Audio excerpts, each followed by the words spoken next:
दिनांक 1 मे 2026 रोजी की नसरापूरमध्ये 3.5 वर्षाच्या चिमुकलीवर राम मंदिराच्या ठिकाणी जो अमानुष प्रकार करण्यात आला, अमानुष प्रकार करून तो 65 वर्षाचा नराधम थांबला नाही, तर त्यांनी तिला मारून टाकून पुरावा नष्ट करण्याचाही प्रयत्न, म्हणजे तिला पुरावा गाडण्याचाही प्रयत्न केला त्या शेणामध्ये, खड्ड्यामध्ये.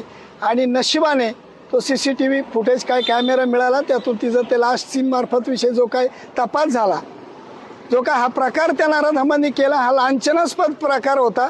या लांछनास्पद प्रकार कळाल्या भोर वकील संघटनेची तातडीने मीटिंग बोलवण्यात आली. 2 मे 2026 रोजी मीटिंग भोर वकील संघटनेच्या कार्यालयात झाली. कार्यालयामध्ये सर्वानुमते भोर वकील संघटनेच्या सर्व सदस्यांनी एकमताने या नराधमाचं कुणीही वकीलपत्र घ्यायचं नाही, त्याला कुठल्याही प्रकारे कायदेशीर मदत मिळाली नाही पाहिजे, भोर तालुक्यातूनच नव्हे तर पुणे जिल्ह्यामधूनही मिळाली नाही पाहिजे, यासाठी त्यांनी प्रयत्न करून पुणे जिल्ह्याचाही तसा ठराव केला.